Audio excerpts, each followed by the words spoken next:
মাহে রমজান মুসলিম উম্মার জন্য এক বিশেষ রহমত, বরকত এবং মাগফিরতের মাস। এই মাসে আল্লাহ তাআলা মানুষের জন্য অফুরন্ত করুণা আর ক্ষমার দরজা খুলে দেন। 5 রকম ডাল, খেসারি, ছোলা, মুগ, মাসকালাই এবং মসুরের মিশ্রণ মজাদার এবং মুখরোচক হালিম তৈরির অন্যতম উপকরণ। মাহে রমজান মাসে ইফতারের নানা রকম আইটেমের মাঝে আজ নিয়ে এসেছি বিশেষ আয়োজন, সুস্বাদু, পুষ্টিকর এবং মজাদার মুখরোচক হালিম তৈরির রেসিপি এবং রান্নার পদ্ধতি। চলুন শুরু করা যাক। শুরুতেই বলেছি যে ঐতিহ্যবাহী মুখরোচক হালিম তৈরিতে ব্যবহার হয় 5 রকম ডাল, খেসারি, ছোলা, মুগ, মাসকালাই এবং মসুর। ধীরে ধীরে সেদ্ধ হওয়া গম, মাংস এবং সুগন্ধি মশলার মিশ্রণে তৈরি হয় এই সুস্বাদু খাবার। তাই চুলায় হাঁড়ি চড়ানোর আগেই এই 5 রকম ডাল প্রথমে একটি বড় পাত্রে 3 থেকে 4 ঘন্টা ভিজিয়ে রাখুন। হালিমের স্বাদ বাড়াতে পেঁয়াজ এবং কাঁচামরিচ লাগে পর্যাপ্ত পরিমাণে, তাই এগুলো পরিমাণের থেকে একটু বেশিই রাখুন এবং কুচি কুচি করে কেটে রাখুন দুটোই। শিলপাটায় একসাথে বেটে নেওয়া আদা এবং রসুন কিন্তু হালিমের স্বাদ অনেকটাই বাড়িয়ে দেয়, তাই আদা এবং রসুন শিলপাটায় একসাথে বেটে নিন পরিমাণ মতো। এবার রান্নার জন্য একটি হাঁড়িতে পানি গরম করতে দিন। ভিজিয়ে রাখা পঞ্চডাল থেকে পানি ঝরিয়ে নিয়ে চুলার গরম পানির মধ্যে তা ঢেলে দিন এবং সেদ্ধ করতে থাকুন। এর ফাঁকে পরিমাণ মতো গরুর মাংস নিয়ে ছোট ছোট টুকরো করে কেটে ফেলুন এবং ভালো করে ধুয়ে আলাদা পাত্রে রাখুন। হালিমের মজাদার স্বাদ আনতে কিন্তু এটি বেশি সময় ধরে রান্না করতে হয়। 5 রকম ডাল সেদ্ধ করতে বারবার নাড়া দিতে থাকুন। সেদ্ধ হতে হতে একসময় দেখবেন এর ওপরে সাদা সাদা ঘন ফেনার মতো জমবে, সেটি বারবার সরিয়ে ফেলুন বড় চামচ দিয়ে। এবার সেদ্ধ হতে থাকা ডালের মধ্যে পরিমাণ মতো পেঁয়াজ কুচি দিয়ে দিন, তারপর দিয়ে দিন একসাথে করে রাখা আদা এবং রসুন বাটা। পরিমাণ মতো লবণও দিয়ে দিন এবং দিয়ে দিন খানিকটা হলুদ গুঁড়ো।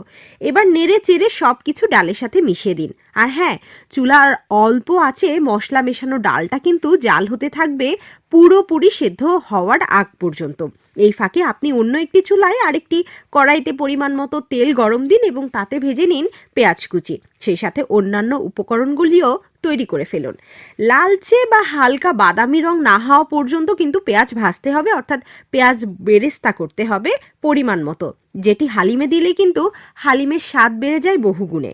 পেঁয়াজ ভাজা হয়ে গেলে এবার কড়াইয়ের তেলে পরিমাণ মতো আদা এবং রসুন বাটার মিশ্রণ ঢেলে দিন এবং একই সঙ্গে বাদাম, নারিকেল, পোস্তদানা এবং সরিষা বাটা দিয়ে ভালোভাবে নাড়াচাড়া করুন। মনে রাখবেন, হালিমের জন্য মাংস রান্না করতে কিন্তু মশলা লাগে প্রচুর পরিমাণে, তাই এবার পরিমাণ মতো দারুচিনি, এলাচ এবং পরিমাণ মতো লবণ দিন।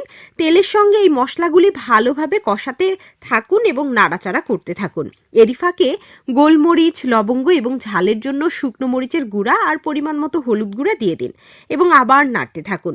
পরিমাণ মতো আলু বোখরাও কিন্তু এখানে আপনি দিতে পারেন।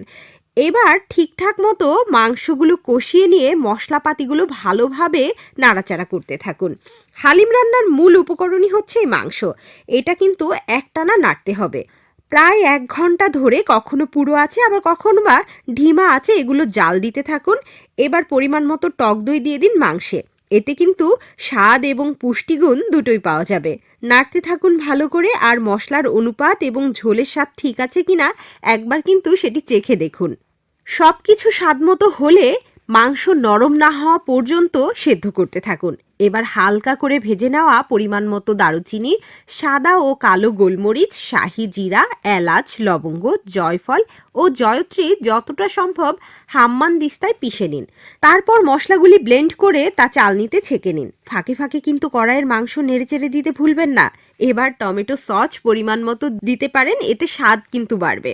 মাংস জাল দিতে দিতে এক পর্যায়ে ঝোলের রং আর ঝোলের ওপর ভেসে থাকা তেলের পরত দেখে কিন্তু আপনি বুঝে যাবেন যে মাংস হয়ে গেছে। এদিকে চুলায় একটানা আঁচে যে মশলাপাতি মেশানো ডালটি সিদ্ধ দিয়েছিলেন, সেই পঞ্চডালটাও পুরোপুরি সিদ্ধ হয়ে এলে তার মধ্যে অল্প পরিমাণে পোলাওয়ের চাল আর ভাঙা গম দিতে হবে হালিমের ঘনত্ব বাড়ানোর জন্য। মাংস হয়ে গেলে ঝোল ছাড়া মাংস নামিয়ে আলাদা পাত্রে রাখুন ডালের সাথে মেশানোর জন্য। ডাল আর মাংস পুরোপুরি হয়ে গেলে এবার ডাল আর মাংস একসাথে মিশিয়ে দিন। ভালো করে নেড়েচেড়ে ঘন ডালের সাথে মাংস মেশালে দেখবেন স্বাদে গন্ধে যেন এটি অতুলনীয় হয়ে উঠেছে। রান্নার একেবারে শেষ পর্যায়ে জাফরান গোলানো পানি আর একটু ঘি মেশালে স্বাদ এবং রঙে আসবে আরো সমৃদ্ধি। হালিম নামানোর পর এর ওপরে ছড়িয়ে দিন পেঁয়াজ বেরেস্তা, লেবুর রস, কাঁচামরিচ আর ধনেপাতা, যা ইফতারে এনে দেবে নতুন এক মাত্রা।